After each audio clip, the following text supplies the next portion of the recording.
All right, so you download a new app, right? Maybe it's for your bank or like a shopping app or whatever, and it looks super slick, nice design, all that. But then it crashes when you try to log in. Or even worse, turns out your payment info isn't even secure. And that's where software testing really comes in to save the day. Makes sense. I mean, nobody wants a glitchy app, especially when it comes to things like banking. But I guess testing is about more than just making sure things don't crash. Oh, absolutely. It's about making sure those apps work well, like really well under pressure. And that's where the whole functional versus non-functional testing thing gets interesting. Okay, so break it down for me. What exactly are we talking about here? What is functional testing? Basically, functional testing is all about making sure the software, the app, does what it's supposed to do. Yeah. Like imagine testing a banking app, right? Functional testing would be checking if you can log in without any hiccups, view your balance, transfer money between accounts, Mm. that sort of thing. Making sure each feature is doing its job just like it's supposed to. So kind of like a really thorough checklist, ticking off each function to make sure it's all good. Yeah, exactly. It's very much a did we build the thing right kind of approach. Yeah. And a lot of times this type of testing uses what we call a black box method. Black box. Okay, now you're just using fancy words to make me feel clueless. No, no, it's not that complicated. Think of Yeah. it like this. You're checking out a car, right? But you don't know anything about how the engine works or any of the mechanics under the hood. You only care about whether it drives, steers, and stops like it should. That's black box testing, focusing on what it does, not how it does it. Okay, that makes more sense. So the non-functional testing, that's where we peek under the hood. Sort of. Non-functional testing is less about does it work and more about how well does it work. It's like a stress test for your app. Okay, give me an example. Let's stick with that banking app, right? Imagine it's Monday morning, 8 a.m., and suddenly everyone's trying to log in and check their balance before work.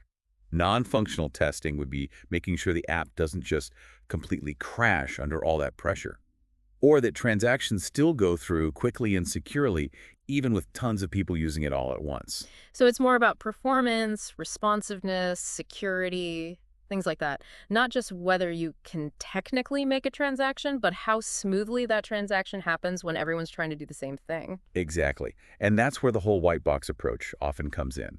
Because sometimes to figure out why an app is slow or might be vulnerable, you need to look at the code, the design, the inner workings.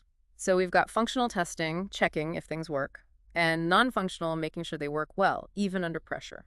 Got it. But besides what you're testing, are there other big differences between the two? Absolutely. It's more than just what you're testing. It's about the overall objective. So it's more than just what you're testing, it's about the overall objective. Help me wrap my head around that. What's different about the goal of each test? Let me see. Think of it this way. With functional testing, you're verifying, did we build the thing right? Does it actually work the way it's supposed to?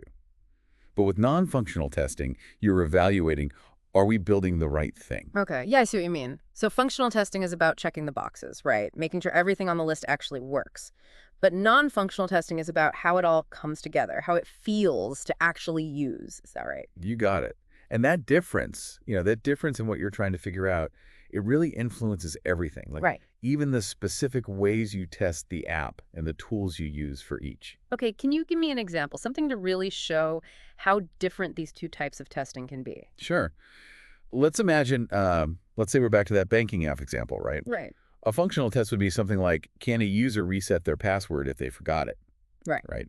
And the answer is either a yes or a no. Because either it works or it doesn't. Exactly. But a non-functional test, Yeah. that might be more like, okay, say it's 7 a.m. on Monday. Okay.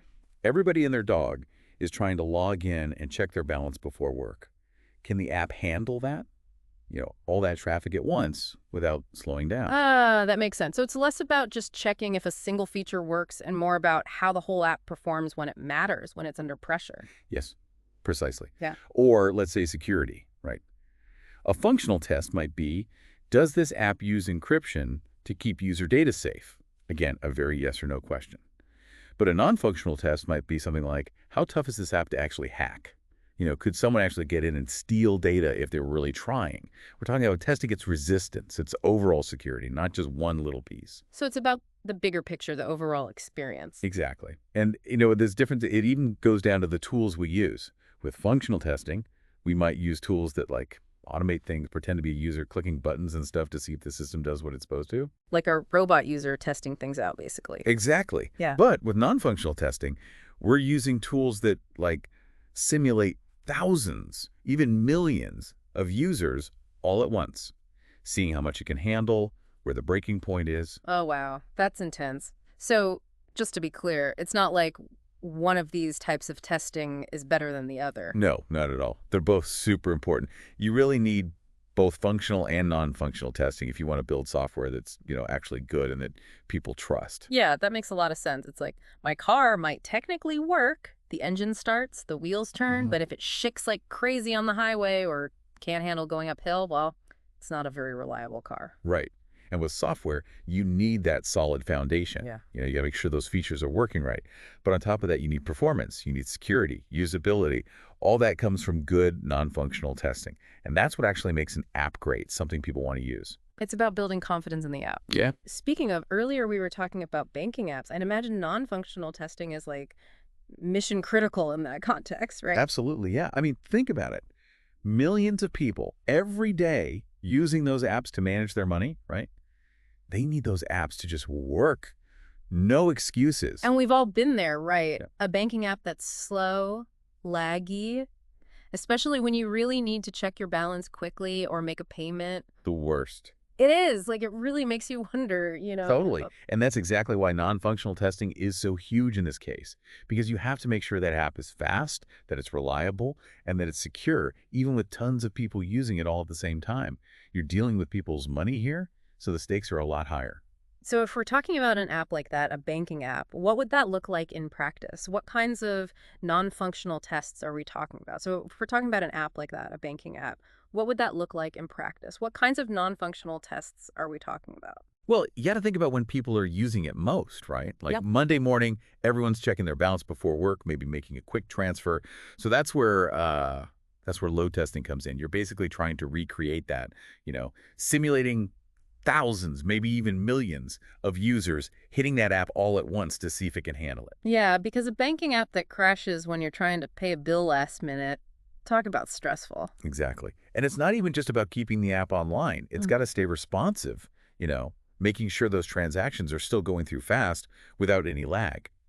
Then there's security testing, Okay. which, I mean, with something like banking, that's absolutely huge. Yeah. It's not enough to just check if they're using encryption. You got to think like a hacker. Try to break in, find the weak spots. Exactly.